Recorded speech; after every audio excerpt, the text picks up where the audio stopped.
దాన్ని చాలా రకాల వాడుతున్నారు. అంటే మెథడాలజీ వాడుతున్నారు, ప్లస్ మోటివేషన్లో వాడుతున్నారు, స్పిరిచువల్ వాడుతున్నారు. గురువు గారు చెప్తుంటారు, ఒక మోటివేషన్ స్పీకర్ అందరు చెప్తుంటారు. సంకల్పం అనేది మనకు ఏ రకంగా తీసుకోవాలి, దాని అసలు meaning, what is the meaning? సంకల్పం అంటే ఇక్కడ రెండు ఉంటాయండి. ఒకటేంటయ్యా అంటే ఆర్ మూడుగా తీసుకోండి, ఈజీగా అర్థమవుతుంది. సంకల్పాన్ని it's a combination of these 3 things అండి. అంటే ఈ మూడు ఏంటయ్యా అంటే, ఒకటి మీరు పెట్టుకున్న గోల్, అంటే మీరు పెట్టుకున్న గోల్. సెకండ్, ఆ గోల్ ఎలా అచీవ్ చేయాలి అన్న క్లారిటీ. ఓకే అండి, ఒకటి గోల్, ఇంకొకటి క్లారిటీ. నా ఈ రెండిటికి ఈ మిర్చి మసాలా యాడ్ అయితే అది సంకల్పంగా మారుతుంది. దీని పేరేంటయ్యా అంటే ఈ గోల్కి ఇమోషనల్గా కనెక్ట్ అవ్వటం. నేను మీకు ఒక ఎగ్జాంపుల్ చెప్తా, అప్పుడు అది సంకల్పం అవుతుంది. నేను మీకు ఒక ఎగ్జాంపుల్ చెప్తా. నేను ఇది ఒకళ్ళని బ్లేమ్ చేయడానికి నేను ఈ ఎగ్జాంపుల్ ఇవ్వట్లేదు. మీరు ఎనీ 5 స్టార్ హోటల్కి వెళ్ళండి, ప్రపంచంలో ఏ 5 స్టార్ హోటల్కి వెళ్ళినా they are the best chefs అండి, రైట్? వాళ్ళు వంట ఎలా చేయాలి అని కొన్ని సంవత్సరాలు చదువుకొని నేర్చుకొని ఉన్న వ్యక్తులు, రైట్? వాళ్ళకి వెజిటబుల్స్ ఎలా సెలెక్ట్ చేయాలో కూడా నేర్పిస్తారు.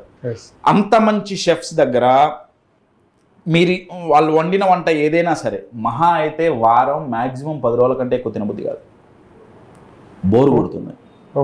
కానీ ఇంట్లో అదే వెజిటబుల్స్, అదే మసాలా, అదే మార్కెట్కి వెళ్ళి పట్టుకొచ్చిన మనల్ని ప్రేమించిన వాళ్ళు వండి పెడితే ఆ రుచి వేరుంటుంది. ఎందుకంటే అక్కడ గోల్ ఏంటి? వండాం, ఇచ్చాం, ఇన్సెంటివ్ వచ్చింది, శాలరీ వచ్చింది. కానీ ఇక్కడ గోల్ ఏంటి? మా పిల్లగాడు ఆరోగ్యం బాగుండాలి, మా ఆయన ఆరోగ్యం బాగుండాలి, నా భార్య ఆరోగ్యం బాగుండాలి, వాళ్ళకి ఇది నచ్చాలి. ఇమోషనల్ కనెక్ట్ అండి. చాలామంది గోల్ పెట్టుకున్న కొన్ని రోజులకి మోటివేషన్ పడిపోవటానికి కారణం ఏంటంటే ఆ గోల్ పుస్తకం మీద మాత్రమే ఉంది. ఈ మధ్య లైన్ బాగా వైరల్ అయింది. ఏంటయ్యా అంటే, ఎవరైతే గోల్స్ రాసుకుంటారో వాళ్ళు త్వరగా అచీవ్ చేయగలుగుతారు. Hardly 2 to 5% of the people only achieving their goals and only 2 to 5% of the people are writing their goals. అంటే రాసుకుంటే అయితే ఇప్పుడు ఓన్లీ రాసి వదిలేస్తున్నారు. రాయడం వల్ల ఏం జరగదు కదా. అది పుస్తకంలో రాయటం కాదండి, మస్తకంలో ఉండాలి.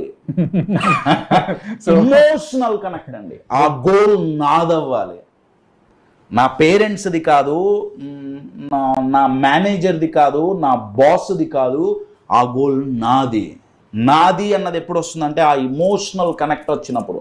రోడ్డు మీద ఎవరికో యాక్సిడెంట్ జరిగి ఏదో బ్లీడ్ అవుతున్నారు, కొద్దో గొప్ప అయ్యో అనిపిస్తుంది ఏమండి.